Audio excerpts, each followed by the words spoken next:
let us talk about nature, which is an amazing topic because it's all around us. And when I used to think about nature, or when most people think about nature, we think about going on a hike, right?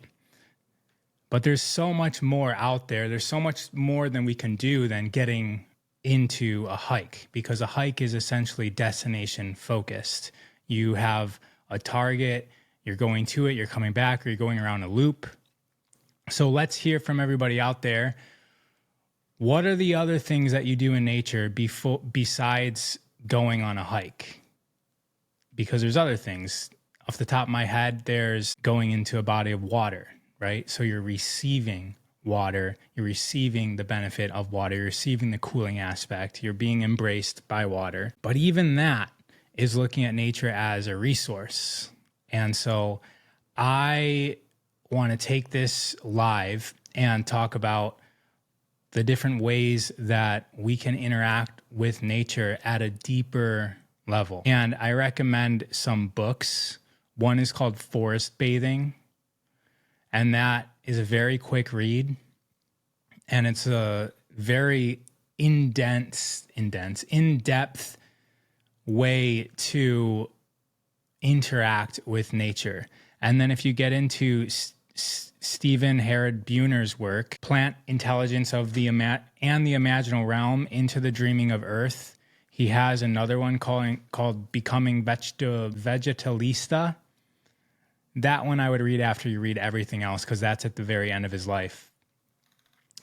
But he also wrote Secret Teachings of Plants, which I recommend reading. These are giant books. I mean, they're pretty big. What are these, like 400 pages? Over 500 pages. They're big books, and so they're an investment. The Secret Teachings of Plants will change your life. So will Plant Intelligence and the Imaginal Realm into the Dreaming of Earth. I love that title. This is actually one of my favorite books. He's no longer with us. I actually looked him up to interview him. He's no longer with us. Another book is The Hidden Messages of Trees. And that book is amazing as well. There's another book called Tree Talk, which is essentially channeled messages from trees. There's the Ringing Cedars book series, which I haven't read yet, but I heard good things about that as well. Just reading some comments here. Grounding, Hugging Trees, Bare Feet on the Moss. Yes, I have a river which I walk into daily, which is great. What was the first book? The first book was Secret Teachings of Plants. Love the Hidden Messages of Trees. Yeah. The Earthing book is another book. But the way that us humans are programmed to think about things like nature is, what can I get from it, right? We usually look at the world as a set of resources. And that is one way to interact, but also realizing that that's how we interact with our external environment, and it's not necessarily how our external environment is interacting with us. And what I mean by that is that when you go into nature, there's living entities in there. There's trees, there's plants, there's the ground, there's the rocks, there's the wind, there's the sun, there's the water. And then there's this other essence consciousness that's bringing this all into life. And from our state of focus, we focus on skin in. We've got a very strong sense of self, an awareness of self. And that changes, it varies from life form to life form. So you take a tree, it may have awareness, but the separateness between the tree and the air, or the tree and the ground, or the tree and another tree, or the tree and the fungus, or the tree and you, might not be so apparent to the tree, at least not as apparent as it is for us. Even human beings go through these stages where we don't identify as the self that we do as am I 42? No, I'm 41. As a 41-year-old male like myself, when I was, psychologically speaking, like before 2 years old, 0 to 2 years old, and even in the womb, that separateness doesn't exist. At least that's what I was taught in psychology school. We don't realize that the boob, the teat that we're receiving nutrition from is separate from us until about 2 years old.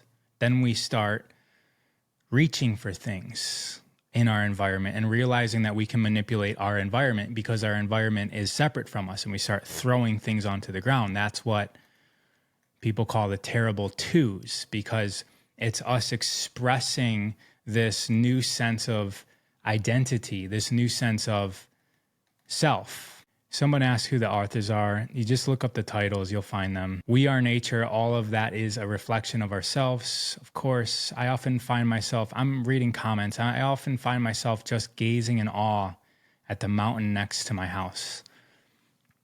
You know, the Japanese have a word for that, Yugan.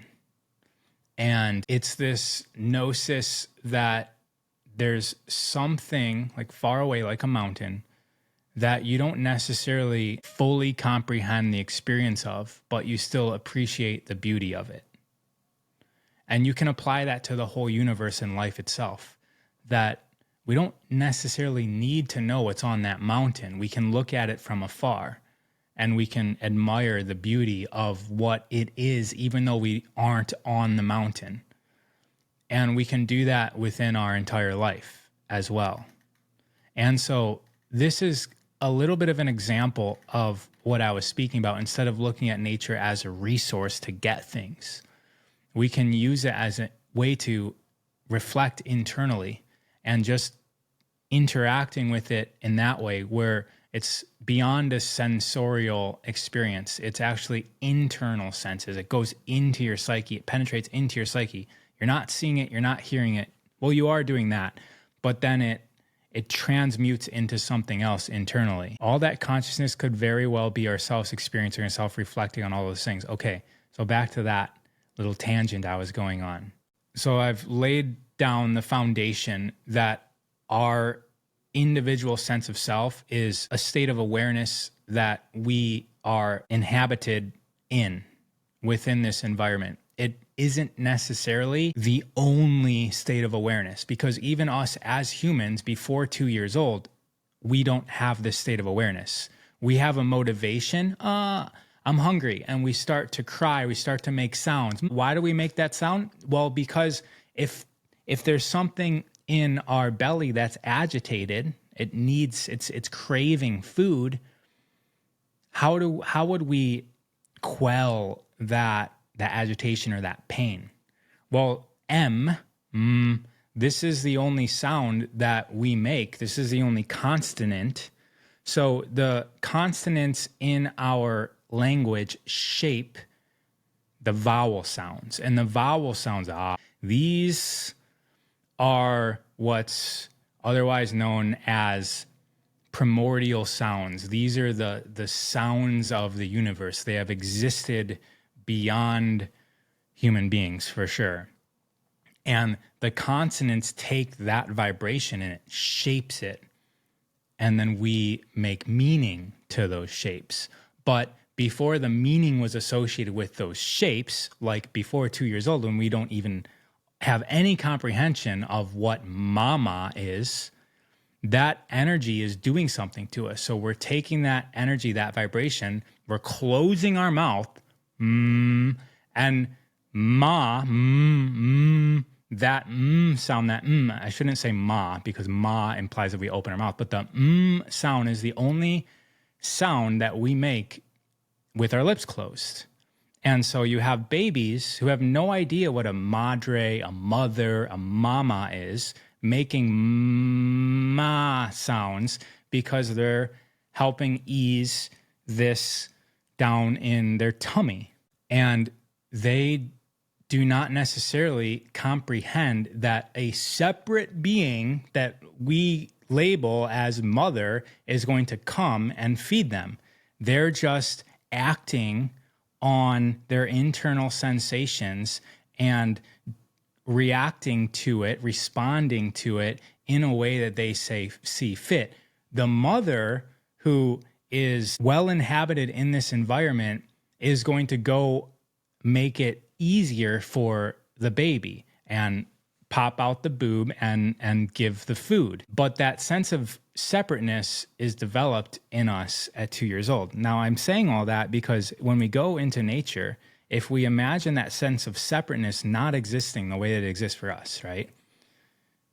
We touch a tree, we become one with the tree from the tree's experience. We are the tree. The tree doesn't see us as something else. It sees us as self.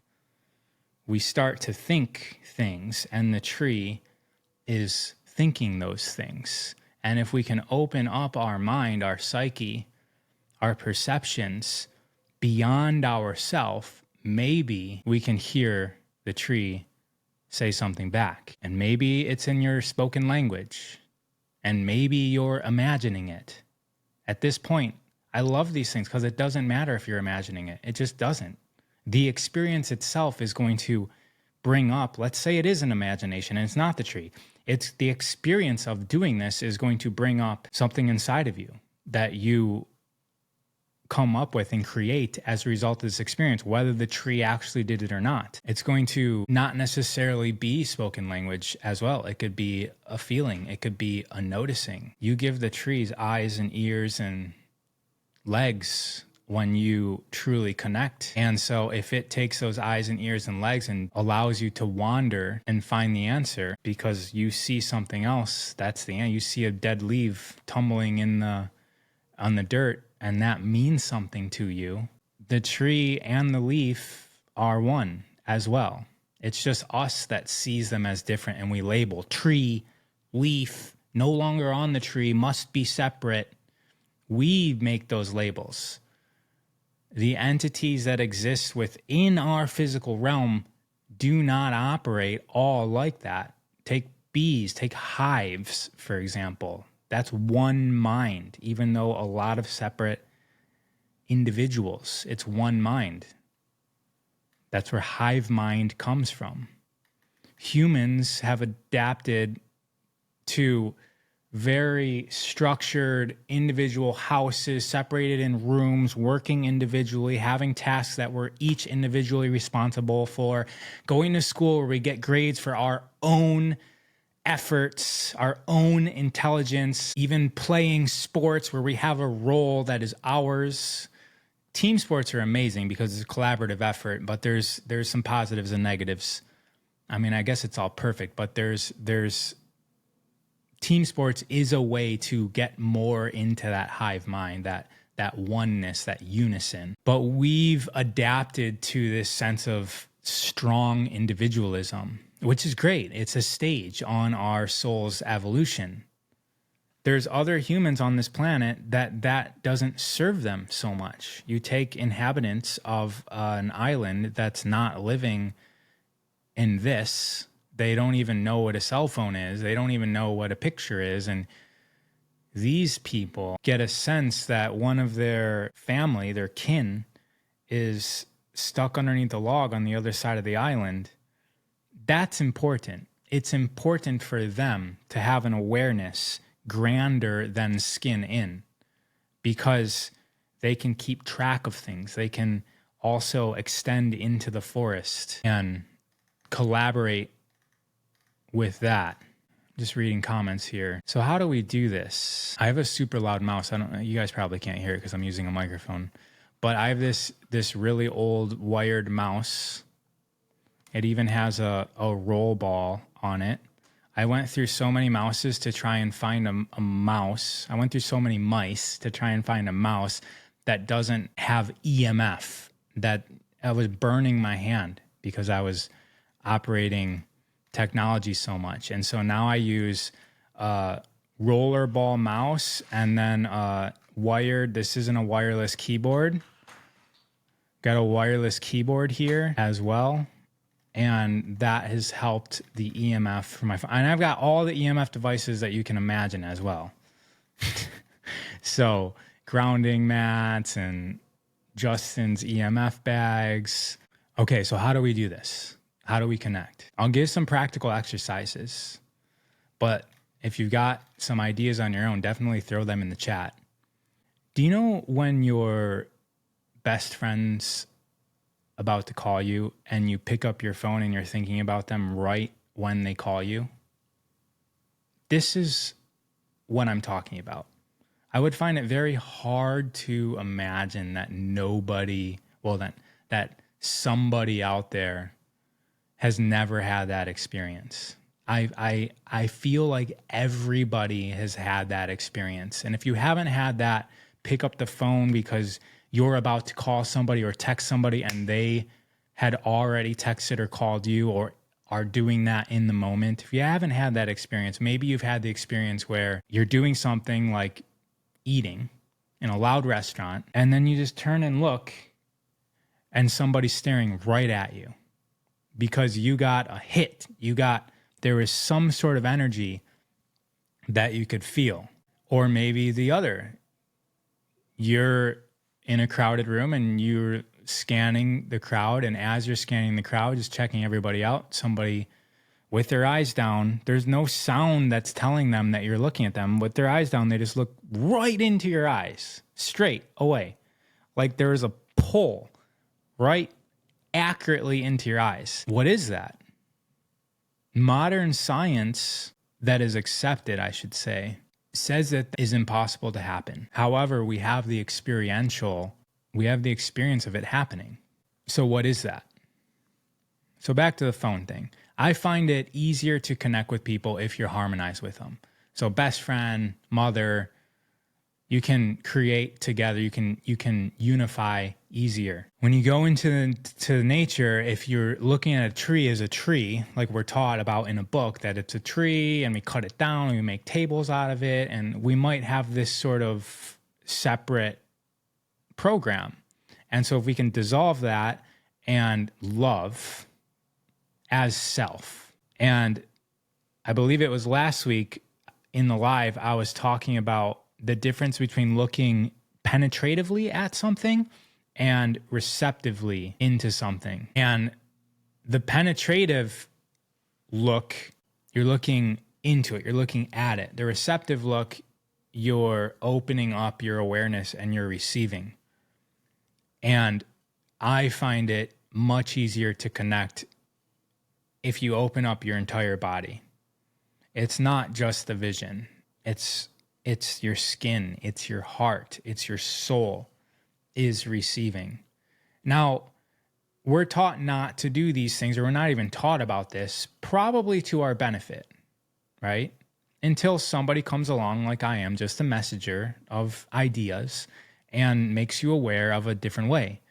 And by the time you reach this message, hopefully you're at a level where you can receive this and know that we can stay closed and tight. And that's what this heart is. It's surrounded by a cage at certain points in the city, let's say, in traffic. And we can open up when we feel safe in nature, in the present moment, where we're not thinking about the bills we have to pay. We're not thinking about that thing that person said to us. That stuff doesn't exist in nature. Why? Because in nature, there's lots of things to stimulate your senses that allow you to be present. Back to what I very first brought up in this conversation: hiking, biking, walking your dog, things that I myself, a lot of people do in nature. This is action-oriented, goal-oriented, and that monkey mind is still going to be chattering if you're just there to walk your dog, pick up some pieces of poop, and leave, or to just go on a hike so you get your 10,000 steps. I'm recommending the book Forest Bathing. There's a difference between being in nature to be in nature and being in nature to do something. And so if you go into nature to be in nature, to be one with nature, to be natural, to be yourself, to be ourself, if that's the goal, that's where all of this gets a little tricky, because if you are doing something to just be, well, then that becomes the goal. It's almost like it's a really tricky place because it'll just happen. And at first you do have to drive there. There is an agenda, but then you can allow yourself to open up. And so if you allow yourself to open up, now you're no longer on a hike. You're just sitting or standing or walking very slowly or noticing. You can do practices. So one practice is to open up your senses, because when you're in your senses, you're in presence. If I came and clapped really loud in your room, for that instant, you're going to be focused on that sound and everything else is going to go away. Forest Bathing is the name of the book. It's a super quick read. So I just opened it up, and in this part, I'm actually not sure if it's a he or not, but I'm going to say he, is talking about the threshold. So crossing over a threshold, and a threshold is like the thing on the bottom of a door when you enter a room. And so before you start your bathing session, if you imagine like putting a stick on a trail, or if there's a bridge over a river, that's your symbolic threshold where you shed your identity of who you've known yourself to be, and you are going to be present during this session. And then when you enter, you exit. When you exit, you go back over that threshold and you become yourself again. You get to worry about your bills. All right, so one of the things that you can do is play with your senses, extend your senses. And I've talked about eyes, I'll talk about ears now. So ears are naturally receptive. Eyes are penetrative, they're masculine naturally. And last week I was talking about right eye is more masculine, left eye is more feminine, receptive, and the differences between those. But then those differences are similar to the ears and the eyes. The eyes are penetrative and the ears are receptive. And so the ears are letting things in. And then the mouth is the combination of both. It's got the orifice, it's got the hole, and it also has the tongue, which it's like got both. So if you close your eyes and start noticing all of the sounds that are coming in, and you can do this now, even indoors, if you're indoors, and you see how many sounds you can pick up at the same time. So I hear a car way far off. I hear my computer. I hear a car closer now. It was a motorcycle actually. I hear the fans of my computer monitors. I hear what seems to be an airplane. If we do that with our ears, in nature, there's obviously going to be a lot more sounds, and we can guess what they are. That's one way with our ears. We also can smell things, and there's always the invitation.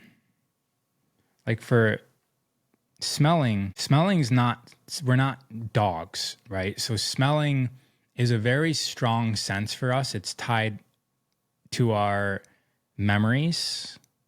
That's why if I smell, like I remember one time I smelled like a hair gel that somebody was using. And the last time I used something like that was, well, anyways, it was the same type of smell that I used when I was 19 years old. I used to have a buzz cut and then a flat top. And then right when I first started growing my hair out, like 17, 18, 19 years old, I got this like my first real hair gel from a salon. And when I smelled it like 10 or 15 years later, it was like brought me straight back to that. Everyone has this experience, right? It's cookies that remind you of your grandma's house. So smelling can do that. It can allow us to travel through our memories. Seeing, so a good question I believe is in this forest bathing book is outside I see, inside I feel. So outside I see, fill in the blank. Inside I feel, fill in the blank. So outside I see a dead tree. Inside I feel, like what is that tree that's fallen over? It looks like it's been there for 5 years. Nobody's taking care of it. It's rotting. How does that make you feel?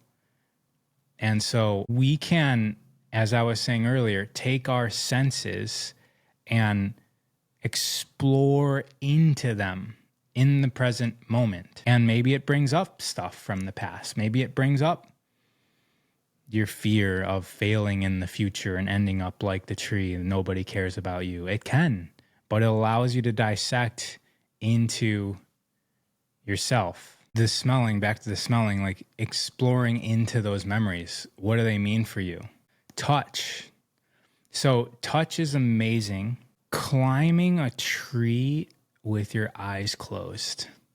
So talk about getting to know a tree. Find a tree that's super easy, super easy. And this isn't necessarily something you have to do, but it's an invitation. And it's an experience that many people have never had before. And if it doesn't have to be a tree, but using all four limbs, right? Like it could be a pile of boulders that you're like, I'm going to go over those pile of boulders with my eyes closed, with just my feeling. And it turns into something else. Like the tree, there's a level of trust that you develop with the tree and the bark and how it feels and the stiffness of everything. But you're actually not aware with your sight that you're off the ground. On the pile of boulders, you might actually, again, we don't normally lay down on a pile of boulders, but if our eyes are closed and we're feeling, there's a connection that we have with the hardness, the smoothness, the rigidness, the sharpness, the sandiness of the boulders. And this all seems really silly, right? If you imagine yourself crawling around and flopping around on rocks in the woods, at a basic level, that's what it is. And that's what we're doing. That part of our mind of like, don't I have something better to do? That's turned off because don't I have something better to do? Could I be using my time more valuably?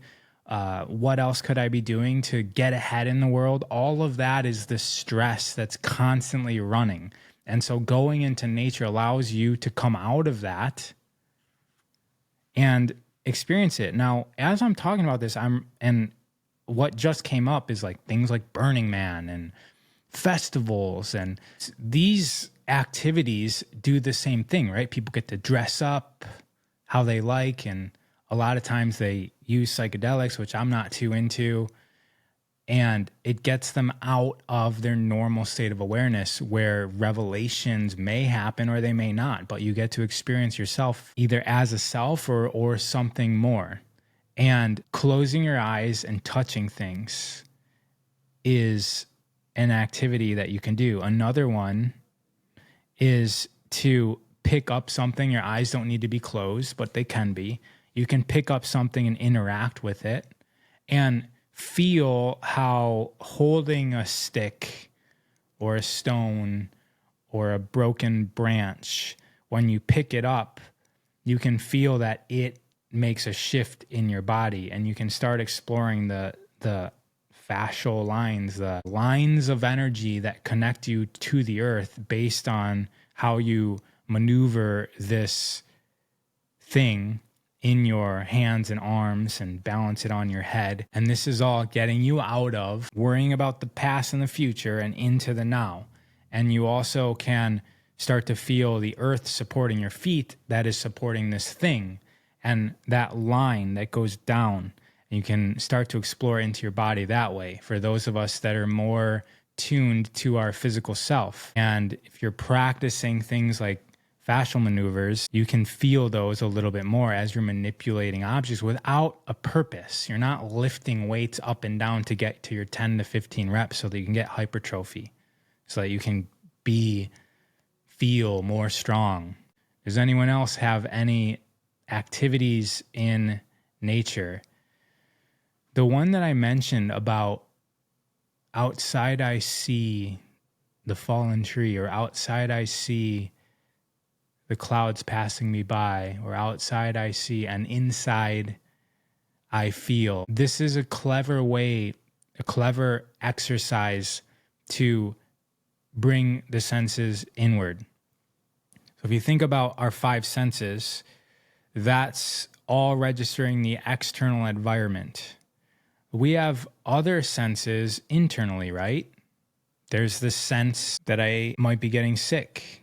There's the sense that something is off in my body. There's the sense that my heart feels constricted and even broken. There's this sense that I feel bound up or exposed or vulnerable or powerful. And just like we can move our eyes around and see different things, we can move within our body and experience internal sensations. How to talk to a tree. There's certain things that we pick up as human beings that are important to us. And our brain essentially determines what gets to the conscious level of awareness. And some people call them gates, gated channels that allow us to operate at a conscious level. So consciously, we don't have access to much information by default because it would be overwhelming. If I could hear, remember I closed my eyes and I focused on all those things if those sounds were constantly in my consciousness, for me to consistently hear the car and the other car and the airplane and the fan and my dog walking in the hallway, the wind on the window, if that was a consistent thing, it would be very difficult for me to work and to read and to have a conversation with somebody and to imagine what my intentions for the future are. So, and then on top of that, are we able to be aware of our heartbeat and how to focus our vision on everywhere where our eyes look? Like there's some part of us that's aware and calibrating the exact focus of my eyes as I move around the room. There's something that's calibrating what the pores of my skin, how open or closed they are, the flow of the blood that's going through the arteries in my body, the balance of the hundreds of different muscles and probably millions of nerves throughout my body that's allowing me to rebalance in every moment of existence. Our consciousness is essentially the barrier. And above it, we call consciousness. Below it, we call unconscious or subconscious. Sub means underneath. And the reason why that exists is because it'd be overwhelm. So we need to train ourselves to open up some of these gates that we normally don't have access to. And just to give you guys an intellectual example of the difference between the unconscious processing power compared to the conscious processing power. The conscious processing power, we have about an ability to process 120 bits of information. Now, 120 bits of information breaks down to about it's about the power necessary to have two conversations at once. Two conversations at once. So at 120 bits of conscious processing power, we're maxed out by having two conversations at once. So if you imagine speaking and listening to one person, that's easy, right? Easy to speak and listen to one person, but imagine also talking to your mom on the phone while you're speaking and listening to this person. Most of us have done this, right? We're on hold talking to somebody at the bank about something, and then we're also talking to our partner. To have a third conversation on top of that, another 60 bits of processing power needed would be very difficult. To also focus on, we're talking on the phone, you're hearing this person, you're talking back, you're talking this person, you're hearing back, and then to also be counting the amount of Legos left on the floor would be impossible. It's beyond our conscious capacity. It's very weak. Very weak. Underneath, unconscious is anywhere from like 2 to 20 million compared to 120, depending on what scientists made the study. But there's millions of bits of information that's being processed unconsciously. It's probably even more than that, in my opinion. Consciousness, 120. Very, very weak, but it allows us to focus on what's important to keep this body alive, to keep this body thriving and progenerating and safe, not falling off of a cliff. If you're, outside walking, you need to not fall on the rock So you only need the amount of information that keeps you able to balance. You don't also need to be calibrating all of this other stuff that's going on in your body, storing memories, bringing up memories. All of that doesn't happen consciously, but we can open up those channels and allow it to happen. Now, here's a good example that I believe is in this book, Plant Intelligence and the Imaginal Realm into the Dreaming of Earth by Stephen Herod Buhner. He talks about if you're walking through a party and somebody says your name, instantly out of the hundreds of sounds that are happening, somebody says your name, you look like that gate opens. That gate that I was talking about realizes that this is an important bit of information. So out of all the sounds that it is processing, it's going to allow your name to pop through, even though it was always processing and hearing every single one of those sounds. But your name pops through, your body, your mind, your psyche senses that that's important. So you look. Again, I find it hard to believe if you guys have not had that experience. Why is that important?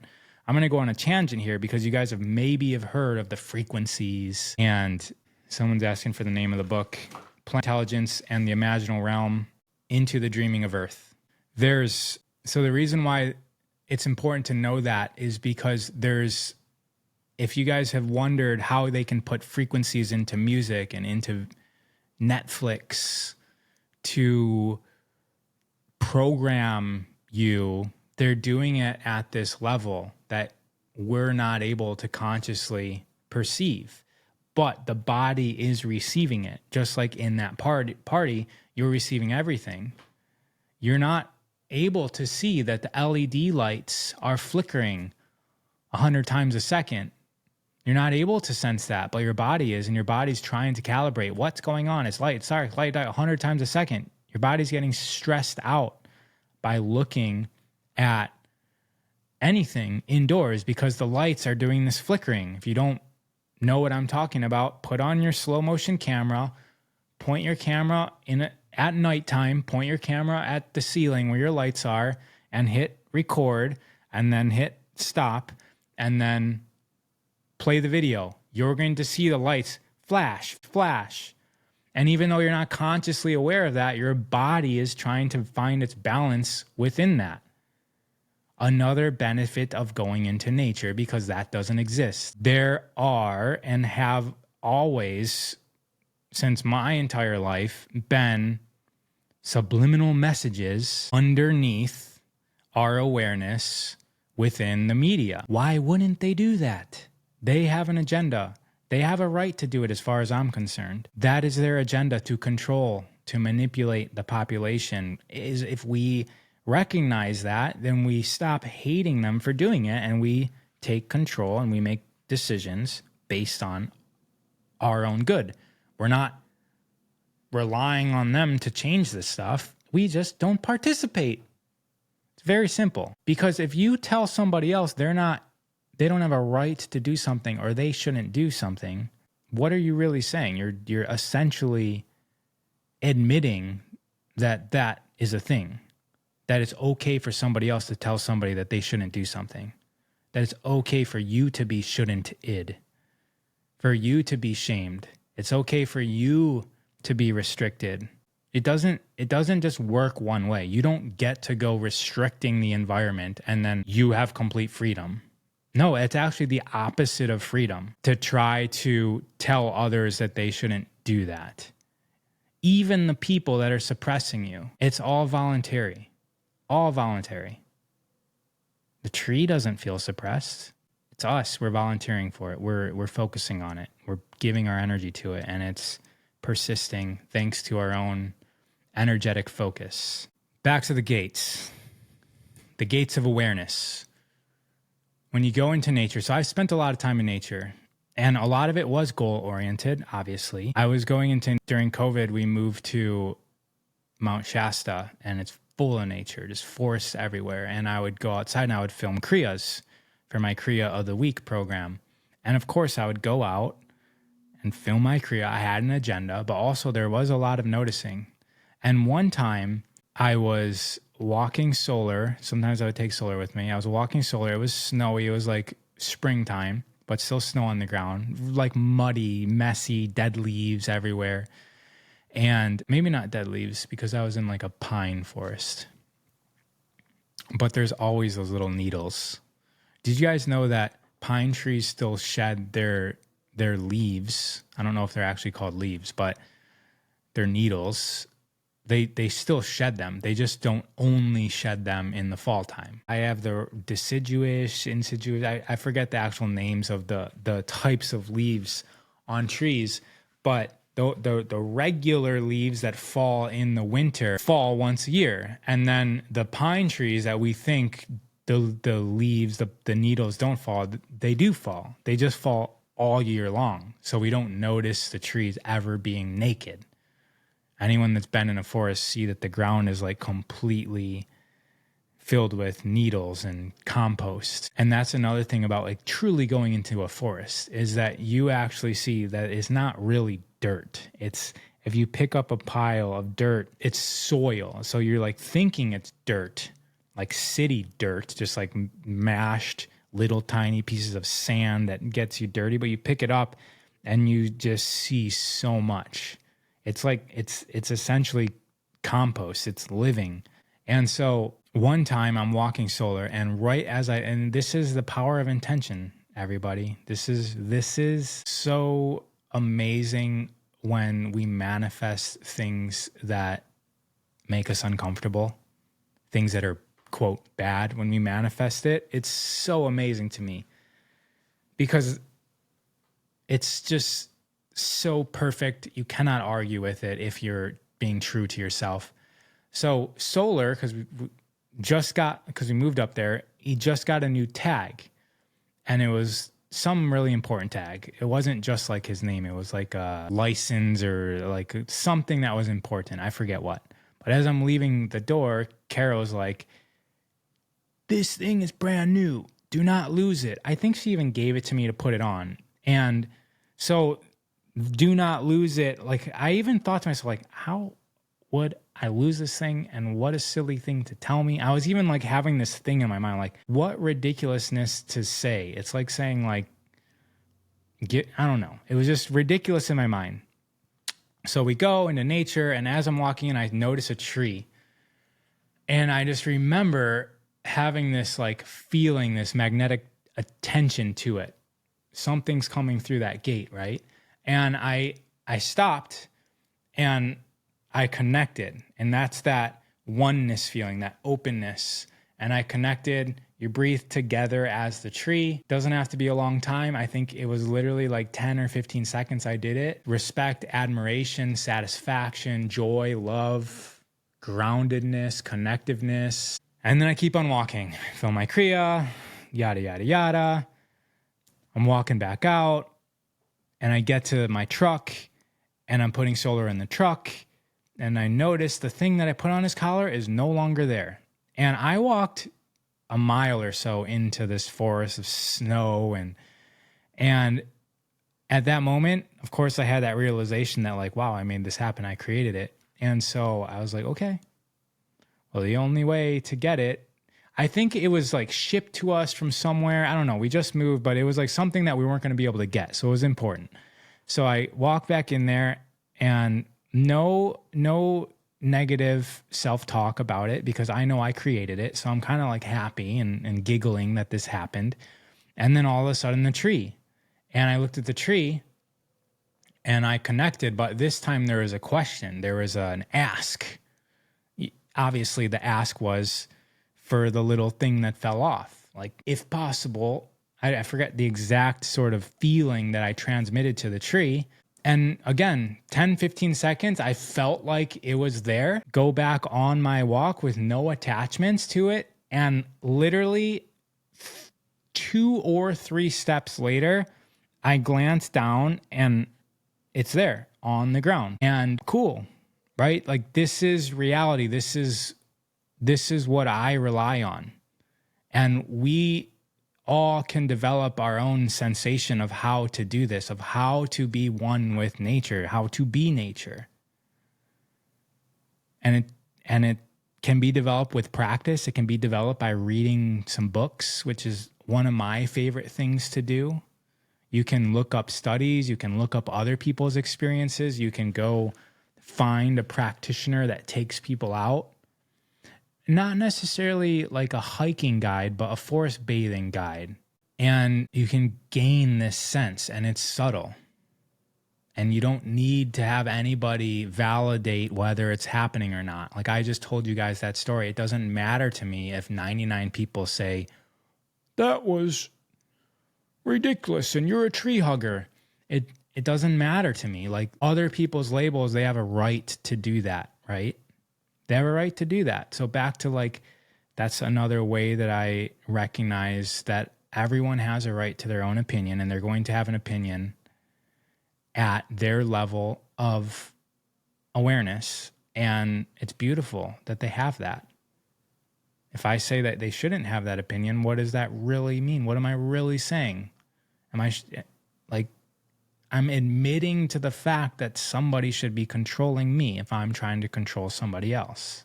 If we can step outside of this sort of causal, reductionist, mechanistic, like a mechanical view of the earth, and that we're here to force our way through, force our opinion onto others, force somebody else from acting bad.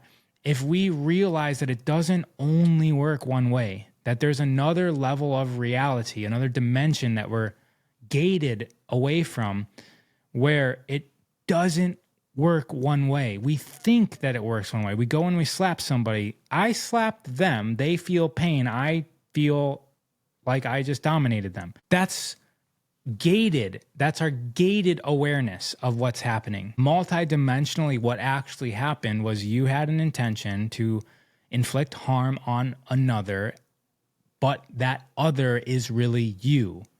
And so that's where the concept of karma comes in.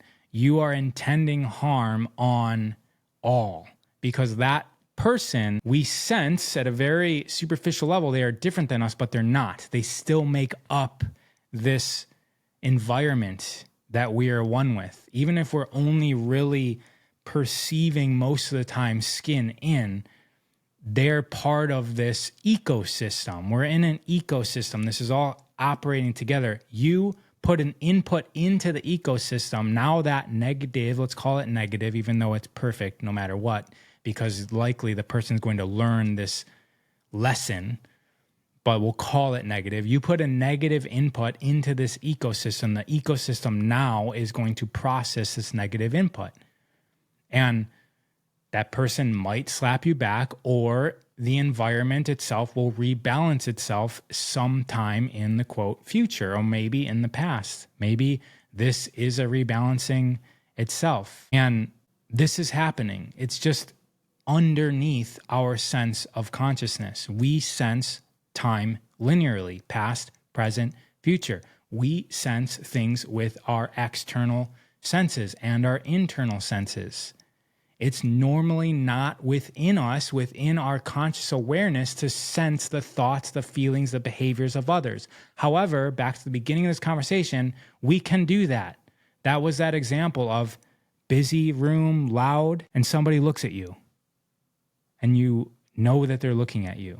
You're inside of the awareness of them, or their awareness penetrated into your field. It's all one. It's just gated.